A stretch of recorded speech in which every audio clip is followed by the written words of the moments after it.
además ya la han reconocido esta canción, no podíamos empezar esta entrevista con otra. Carlos Areces, ¿qué tal? Muy buenas noches. Buenas noches. Este viernes se estrena en Netflix la serie Superstar de Nacho Vigalondo, que cuenta la historia de Llurena, de esta que estamos escuchando, de Tamara, y al hacerlo lo que sale es el retrato de Ámbar también. De Ámbar, es verdad, sí, porque tuvo varios nombres. Ámbar fue el segundo y resulta que también estaba pillado. Entonces, final, es que es una historia pobrecita, con giros dramáticos. A la vuelta de cada esquina. Absolutamente, y además acompañada de personajes que fueron historia de España, que si Leonardo Dantes, Paco Porras, Toni Genil. ¿Tú te esperabas Arlequín. algún día, claro, el representante, ¿te esperabas algún día ser Paco Porras? ¿Te imaginas que te digo que sí? Siempre he soñado con... Siempre he soñado. He peleado por... Es el que siempre había deseado. No, fíjate que cuando oí hablar de la serie por primera vez fue en una noticia de algo. En algún sitio publicaban sí, que los Javis iban a producir una serie inspirada en el tamarismo y tal. Y yo pensé para mis adentros, digo, joder, qué rabia no estar ahí. En serio, ¿eh? Sí, te lo juro. Tú veías claro que tenías un papel, no sabías cuál, un hueco. Te lo juro, qué rabia no estar ahí porque, hostia, me encantaría. Y además pensé, digo, joder, yo creo que de Paco Porras doy. ¿En serio? ¿Sabes? ¿Y llamaste a alguien? No, yo no llamé a nadie, entonces pero lo pensé. Entonces formé ese pensamiento y ya una vez que lo lanzas, el universo lo recoge. Pero esto es maravilloso. Y entonces... yo qué sé, unos días más tarde tenía una llamada de Nacho Vigalondo y pensé, hostia, ¿te imaginas? O sea, ya algo te olías de puede ser. Hostia, Imagínate que te dicen para con hacer de Ámbar también podría ser. Claro, hubiera sido maravilloso para hacer de Tamara de niña. Claro, ¿no? esa niña maravillosa. O de la madre de Tamara, que tampoco Margarita hubiera estado, Seisdedos. Margarita Seisdedos tampoco hubiera estado fuera de lugar.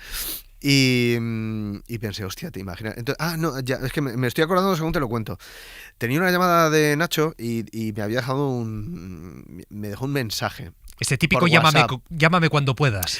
Me dejó un mensaje por WhatsApp que me dijo, llámame que esta es buena, ¿vale? Y tú pensaste, esto...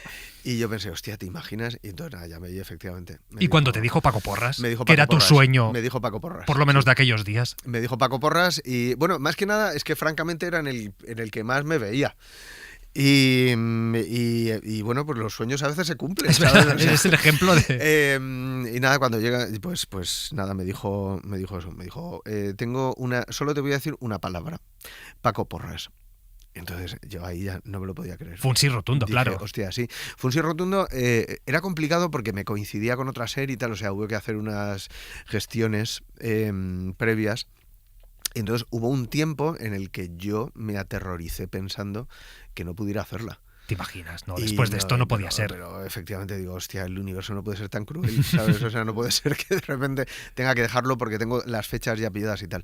Y bueno, al final con un poquito de ingeniería se pudo combinar. Pero vamos, estuve aterrorizado. Claro, y con razón, Y con razón. Habrá oyentes que nos sitúen a Paco Porras, era un vidente. Pues también lo he pensado, porque realmente cualquier persona que tenga menos de 35 años, no sé si se va a acordar de quién era Paco Porras. Igual va a descubrir. Tamara, etcétera, etcétera. Yo creo que hay mucha gente que va a descubrir, sí. Es curioso, leía el futuro, Paco Porras, tu personaje, sí, con las verduras. Sí. Así es. Claro, yo creo que ahora cuando vas al súper, ¿no? Debe ser otra experiencia de repente. Sí. Él veía el futuro en las hortalizas y las verduras. ¿Tú has hablado con él para preparar el personaje? No. Al final pensé, sinceramente, esto es una cosa que le oí a Timothy Chalamet cuando le preguntaron lo mismo cuando tenía que hacer de Bob Dylan y dijo no. Que más o menos. Que más o menos un poco él. No, creo que al final conocer a la persona te pone más losas encima que... O sea, creo que puede llevar a que de repente tú te encuentres incómodo. Por ejemplo, Ingrid sí que conoció a Tamara. ¿Ah, sí? Sí, Ingrid sí que conoció a Tamara. No sé si antes, pero... o sea, puede llegar a ser un problema conocer a los personajes reales porque... Bueno, pues porque a lo mejor ellos tienen una idea distorsionada de lo que se cuenta en la serie, claro. O a lo mejor ellos quieren dar otra versión, o evidentemente las cosas que te cuenten van a estar sesgadas por su apreciación personal y tal. Claro. Entonces, yo, como el guión estaba muy claro y bueno, creo que no, ni me lo ofrecieron, ni yo hubiera aceptado. Yo entiendo que el riesgo era llevártelo a una caricatura. Ese riesgo siempre está, sobre todo con personajes que son tan estridentes y tan estrambóticos, porque, claro, evidentemente no estaban contratando a Carlos Latre ¿sabes? O a Raúl Pérez para que hicieran un mimetismo de la voz y tal. Se trata de dar vibes, ¿sabes? ¿Y cuáles son las vibes Paco Porras? Entonces, las vibes de Paco Porras, bueno, hay una vibe de Paco Porras que resulta un poco inquietante. Entonces, me dijo Nacho, porque yo le decía, digo, claro, Tony Genil, Leonardo Dantes, o sea, hay una serie o incluso la misma Tamara, tienen algo particular en la forma de hablar, tienen un acento, tienen algo a lo que poder agarrarte, pero en realidad Paco Porras no tiene un acento diferente al mío, o sea, Paco Porras es madrileño. Sí, sí, sí. A mí Nacho me dijo, tranquilízate porque de todos los personajes, tú eres el que está más cerca de Paco. y tú ya recibes eso como quieras. Entonces yo ya trabajé con eso y con una duda en tu cabeza rondando, supongo. En ese farragoso terreno de la incertidumbre, claro, ¿no? Y ¿qué me quiso decir? y con eso trabajé. Entonces, de todo lo que yo estoy viendo de Paco Porras, de lo único que me di cuenta y que quise mantener es que a veces habla de una forma un tanto atropellada. O sea, tiene una manera cuando él estaba en los programas y tal, en algún momento tiene las frases como preparadas, las dice como muy de carrerilla y habla, pues eso, de una manera un poco atropellada, que queda reflejado en algo, porque claro, hay veces que tienes que reflejar momentos reales que se han vivido en televisión, o sea, que la momentos gente puede que han sido recordar, captados por la cámara y tal. Uno de ellos es un programa que yo antes de hacer la serie desconocía, o sea, Paco Porras y Tony Genil y alguien más, después de hacerse famosos en Crónicas Marcianas, hicieron un programa de YouTube que se llamaba Crónicas Marianas.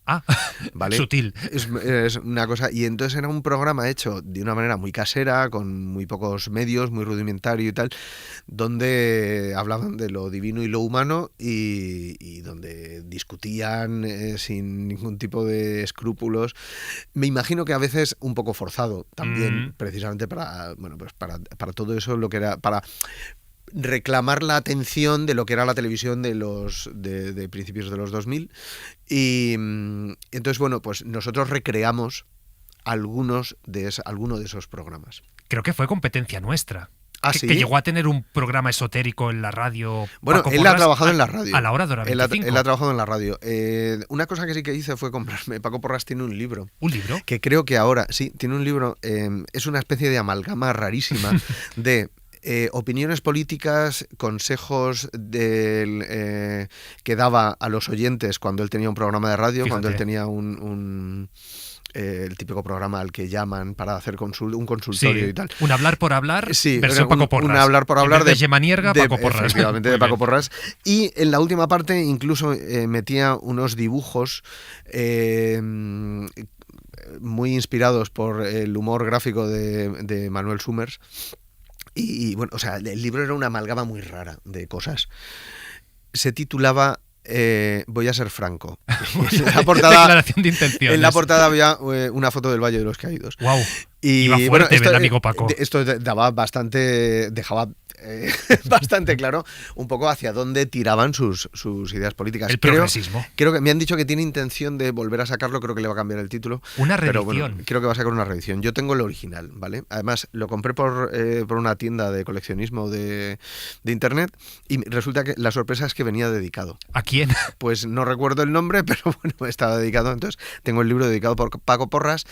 Sin embargo, no está dedicado para mí. Una reliquia. No te creas que es tan difícil de encontrar. Pero bueno, sí, es una pieza interesante y es... Claro, yo quería saber un poco qué había... Ya te digo que en el guión dejaba muy claro un poco la línea que seguía el personaje. Ajá. Pero yo aún así quería hacer mis investigaciones pertinentes. Claro. Y bueno, el libro fue de gran ayuda. Buenísimo. ¿El tamarismo qué fue? Pues el tamarismo fue una cosa muy delirante y muy loca, que para todos los que nos aburría soberanamente la prensa del corazón previa, Sí. porque la prensa del corazón sobre todo hablaba de los reyes de Europa que quedaban Sí. todavía por ahí mostrando sus casas y tal, de aristocracia, que a mí me interesaba cero y nada, de, yo qué sé, pues de grandes estrellas en horas bajas, o sea, de grandes Ana damas, Obregón, la Presler. bueno, sí, y gente que había sido conocida sobre todo pues por eso, por haberse casado, por haberse relacionado, por tener líos de faldas y tal. Entonces, a mí, francamente, esos personajes del corazón nunca me han interesado. Pero cuando llegó Tamara, ahí había una pureza, había un verdurismo, ¿sabes? Sobre todo por Paco. Había un verdulerismo, sobre todo por Paco, que de repente captó mi atención, y yo puedo decir que yo fui gran seguidor de todo el fenómeno al que ellos dieron lugar, y es más, yo tengo el disco de Tamara comprado en la época. ¿Qué O sea, dices? no es que me lo haya comprado ahora y tal, en la época, porque a mí me parece que es un disco, a mí que me gusta el tecnopop, a todos los que, claro, evidentemente, si lo que te gusta es el hard rock, pues No será es- el mejor disco. No será tu disco, desde luego. Pero para todos los que disfrutamos con McNamara, con Fangoria, con, yo qué sé, pues con grandes nombres del pop rock, a mí el disco de Tamara me parece que era un gran disco y que tenía grandes temas. Solo ella creía en ella, prácticamente. Solo ella creía en ella y yo. Y tú, tú lo viste desde... Y yo, pero sí que recuerdo, por ejemplo, estar hablando con Jordi Costa.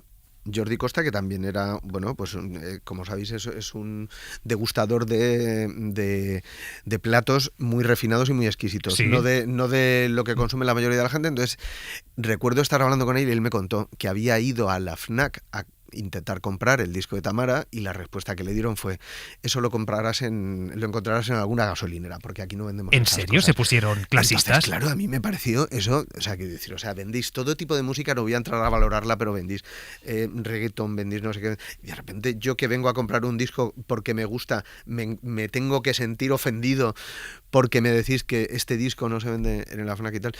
A mí no me ocurrió lo mismo, yo también fui a comprarlo a la FNAC, pero lo que ocurrió en mi caso es que no lo tenían expuesto. O sea, Estaba escondido el estaba disco de como Tamara, escondido. pero O sea, vendiéndose como churros. Es contradictorio. no sé cuanto cuánto se menos. vendió, no sé si en aquel momento había empezado ya el pirateo, no recuerdo muy bien, entonces no sé cómo estaba la venta de los discos entonces, pero lo que sí que recuerdo es que yo fui preguntando por él, porque no lo había encontrado donde correspondía alfabéticamente, y entonces nada, lo sacaron de un cajón y me lo dieron, ¿sabes? ¿Tú dirías entonces que fue más fenómeno que producto, Tamara? Es decir, ¿había un pozo detrás? Bueno, desde luego para mí sí que lo había. Ya te digo que el disco a mí me parecía que o sea, tenía compositores bastante reconocidos detrás, y la producción, bueno, era una producción estándar muy aceptable de la época.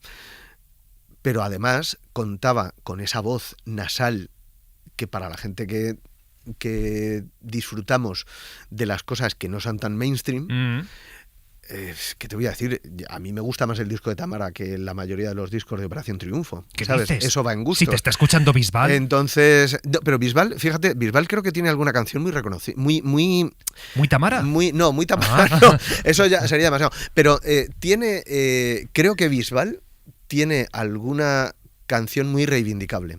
Para mí, a la cabeza de todas, está una que además es inencontrable. A ver. ¿Vale? Es el tema que cantó y compuso para Torrente 4. ¿Perdón? Aquí te pillo, aquí te mato. Ese tema me parece fascinante, me parece un grandísimo tema. De las mejores canciones en español, dirías. De las mejores canciones de Bisbal, sin duda. Creo que un tema que se llama Silencio, me parece que también esa lo petó mucho. Tiene un gran tema, y a mí me parece, yo creo que hay canciones que prescriben, ¿no? O sea, que en el momento no te quieres sentir identificado con ellas y tal, pero al final tienes que reconocer que son parte de tu vida, parte de tu historia, y que al final las cosas que en un momento a lo mejor detestaste, luego con el tiempo se convierten en parte de tu ADN y también conforman la persona que eres y aprendes a amarlas. Y creo que Bulería creo que ha prescrito, y yo creo que se puede reivindicar ya perfectamente. También Ave María.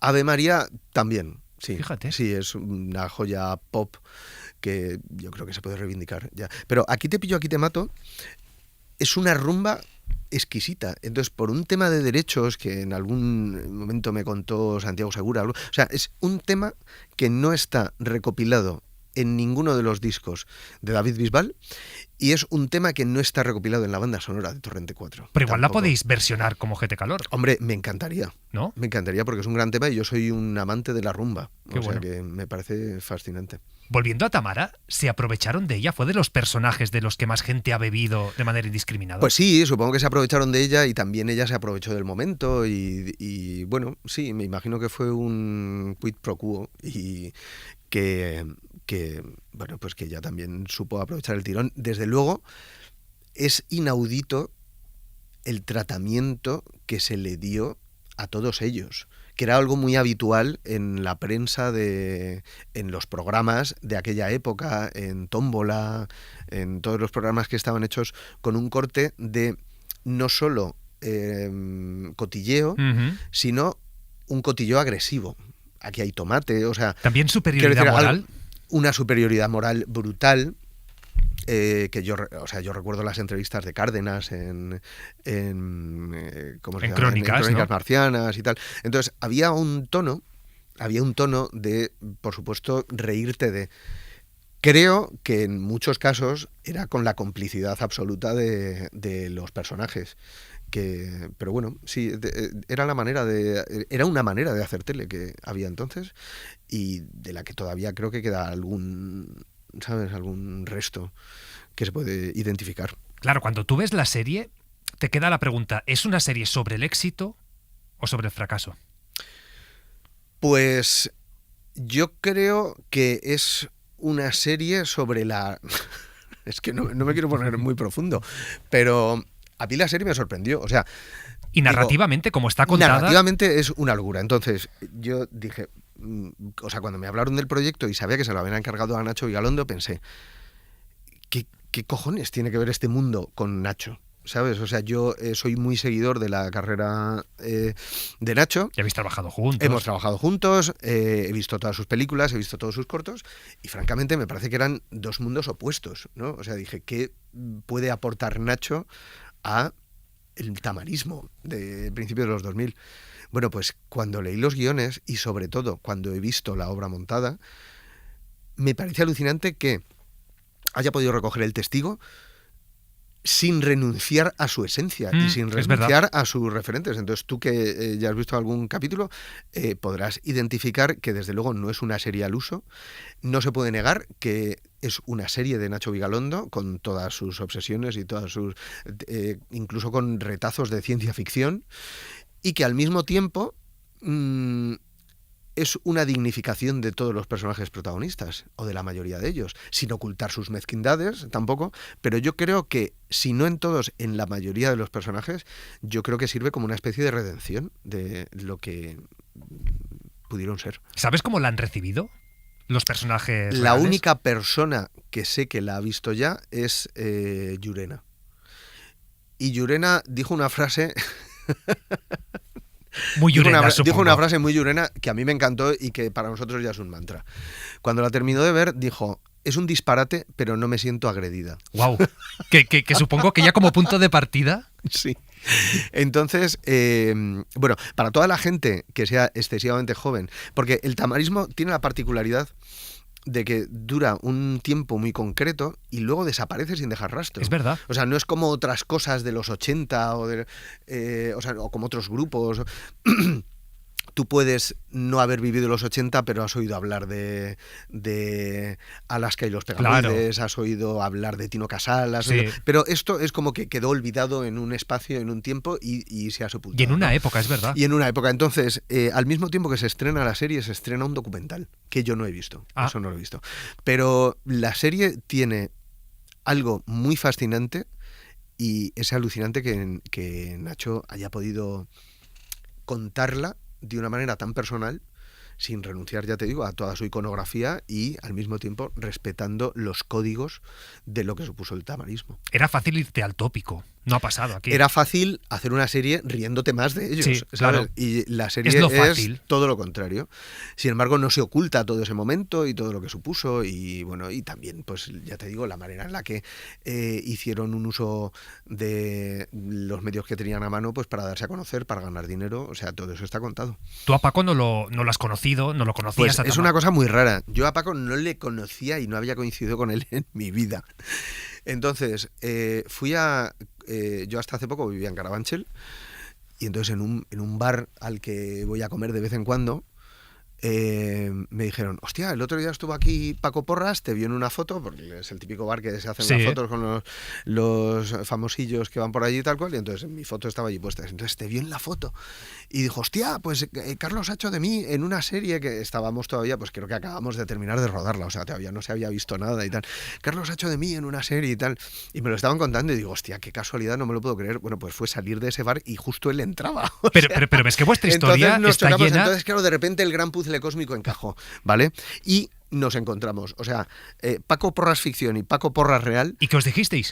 Entonces claro, fue como un momento épico y donde yo oí crujir el espacio-tiempo. Pero tuvo que ser muy raro ese momento. Fue rarísimo. Un poco el O sea, meme fue de una cosa- Spider-Man. No fue- porque no ibas caracterizado, pero... Fue absolutamente extraño y, o sea, fue una cosa muy rara, muy rara. Entonces, nada, estuvimos hablando, bueno, la serie, sí, sí, bueno, qué ganas tengo de verla y tal. Bueno, sí, y tal, a ver, cuando la veas. Claro, yo no sé qué grado de participación han tenido ellos en el desarrollo de la historia. O sea, yo no sé si les han hecho entrevistas para contar lo que han contado o para nada, han preferido mantenerles al margen, también porque eso te da una libertad. Claro. O sea, que al final cuando cuentas con ellos, de alguna manera se crean unos vínculos que a veces el no querer causar dolor o no sé qué te hace desvirtuar la historia. Entonces Sí. no sé exactamente cuál ha sido la relación con ellos previa al rodaje. Ya te digo que yo no he tenido ninguna durante el rodaje. Pero bueno, nada, se quedó allí la cosa como una anécdota. No tenéis los teléfonos, A ver, cuando ¿no? yo no, pues no recuerdo ahora mismo si me lo dio. Es posible. Sería que una pena. Es posible que me lo diera, es posible que me lo diera. Y yo prefiero esperar a que la vea. Y luego que ya, sí, eso. y luego ya, sí, eso hablamos y tal. Pero bueno, esa es toda la única ocasión en la que yo he conocido a Paco Porras. Recuerdo que estábamos hablando de... porque yo le enseñé fotos de la caracterización, porque Paco Porras, o sea, dentro del universo tan loco que ha protagonizado, o sea, más allá de la historia hasta donde se cuenta, que me parece que es hasta 2016 o algo así, en los últimos años Paco Porras ha seguido dando titulares un poco de segunda página, pero titulares muy interesantes de Paco Porras, que ha apoyado a diversos grupos de derecha y tal, de repente vive como un ocupa en una casa porque fíjate, no tiene tal. O sea, unas cosas muy llamativas. Y recuerdo estar enseñándole fotos de la caracterización. Hay una caracterización muy particular y que nos fascinó a todos desde el primer momento y que teníamos claro que iba a estar en la serie. Entonces, más allá del ricito que esto es que muy llevaba, suyo, muy claro. típico en los 2000, cuando eclosionó todo el fenómeno por primera vez y tal, posteriormente, cuando ya, digamos que la alopecia ha ido campando a sus anchas, ha hecho algo muy pionero y muy fascinante, porque tú sabes que la alopecia ha tratado de ser ocultada con diferentes tipos de cortinas y tal, que no han envejecido muy bien. Pero él hizo una cosa mucho más anodina y maravillosa, que es dejarse el pelo largo. Entonces, una vez que era lo suficientemente largo como para darle una consistencia, se lo cocinaba como un soufflé sobre arriba, la calva, hacia arriba, en una especie de nido de gavilán. Wow. Y en algún programa de televisión incluso tenía un adorno que a nosotros ya nos parecía tan excesivo que lo hemos quitado porque parecía, o sea, era tan increíble que hubieras dicho, madre mía, esto no me lo creo. ¿Cómo se les ocurre? Él ha ido a algunos programas con este nido puesto sobre la cabeza y con banderitas de España clavados en el pelo. ¿En serio? Sí, clavadas en el pelo. Maldito pionero. A esto no nos hemos atrevido, pero francamente, o sea, quiero decir, hay un arte ahí incipiente. Absoluto. Que no se está estudiando incomprendido todavía. quizás. Incomprendido de momento, pero bueno, pues como lo fue en su día los grafitis, ¿sabes? O Tamara. O Tamara. Y ahora, pues mira, ahí está reivindicado. Entonces yo no dudo de que el día de mañana, cuando se estudie la peluquería como una rama del arte, una de las uno de los primeros capítulos será Paco Porras. Paco Y Porras su peinado. adentrados en los 2020. Con Ojete Calor os ha pasado más o menos eso, de grupo Sí, que minoritario somos muy pioneros también. a de repente el Wizzing En lleno, muchas ahora os vais a cosas. Benicàssim. Sí, efectivamente, este sábado nos vamos a Benicàssim y me da rabia porque coincidimos 10 minutos con The Black Keys, entonces no voy a poder verlos del todo. ¿Puedes, ¿Te parece? puedes Ojete dejar Calor. tu concierto un segundito? Ahora vengo. Si no os importa, lo dejo. Mira, no es mala idea. No es mala idea. El concierto va a acabar 10 minutos antes porque me quiero ir a ver a los Black Keys. ¿Cómo estás viendo esta locura?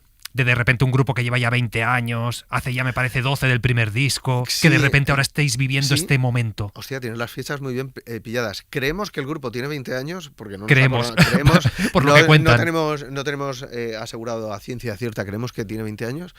Efectivamente, el primer disco es de 2013, o sea, hace 12 años. Y ¿sabes qué pasa? Que ha sido, claro, pues tú lo has dicho, 20 años. Ha sido tan paulatino que al final no te das cuenta. O sea, de 2005 pasan 7 años desde que empezamos actuando en las fiestas del pueblo de Aníbal, Sí. de una manera bochornosa, cutre, caspa, horrible. Y seguimos así. O sea. No, pero Lo hemos sublimado, ¿no? ahora nos lo curramos mucho más. O sea, evidentemente, la gente que venga a apreciar y a disfrutar con lo atiplado de nuestras voces y lo melodiosas de nuestras gargantas, pues viene al sitio equivocado. Pero si al final lo que quieres es venir y pasarte un buen rato desenfadado, pues oye, dale una oportunidad. Entonces, claro, el primer disco es de 2012, o sea, 7 años después. El primer disco pues tampoco hizo mucho ruido, pero de repente sacamos Viejoven. Eso fue es un término de hecho que lo petó. Claro. Viejoven lo petó un poco más, entonces eso ya nos abrió otras puertas. Empezamos a actuar en sitios un poco más grandes, tal, hasta que de repente fuimos a actuar en la Riviera y resulta que vendimos 2 Rivieras en 2 días. Fíjate. ¿Sabes? Que es una cosa que yo todavía me guardo para mí, además muy paletamente hacía fotos de pantalla. De mira cómo se está vendiendo. Porque de repente tú mirabas en la Riviera todos los discos, o sea, todos los grupos que estaban por actuar, sí. Ponía yo qué sé, Fularito Pérez, entradas, Menganito Gutiérrez, entradas, los Pixies. Para los Pixies, que actuaban antes que nosotros, todavía quedaban entradas, ¿vale? Ojete Calor, sold out. Pero esto es como un Grammy. O sea, me pellizcaba los pezones de gustito. Qué locura. Y bueno, pues nada, y de repente Wizzing. Así es. Es muy loco. Es bastante loco. Ahora, claro, tú decías, la música es no mi hobby, pero sí lo que hago cuando no actúo. ¿Puede ser que pase a ser tu profesión a medida que esto se va haciendo gordo, no? A ver, ya inevitablemente hay un cierto grado de profesionalidad que antes no había. Claro.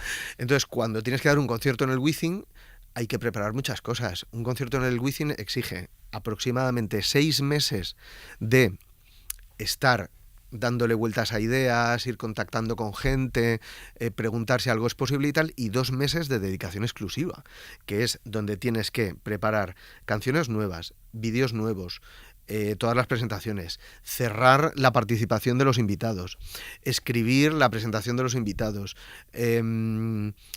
contactar con orquestas, porque nosotros de repente llevamos orquestas y tal, ensayar con ellos. O sea, es una cosa que no había que hacer antes. Qué maravilla. Claro, pensaba yo, con el Agapimú y Ana Belén lo petasteis. Sí. Eso también fue un gran escalón para nosotros, evidentemente. Eso fue otro boom. Sí. No sé si estaría bien un Agapimú con el No Cambié y Tamara, para acabar de cerrar ya este círculo definitivamente. Bueno, yo creo que no se cerraría, ¿no? Simplemente se abriría más, a más posibilidades, a nuevas experiencias. Bueno, no nos cerramos a las posibilidades que nos ofrezca el tamarismo. Aquí dejamos la idea, de momento el tamarismo lo encontramos en Netflix desde este viernes con Superstar. Carlos Areces, mil gracias por acompañarnos en Hora 25. Hasta la próxima.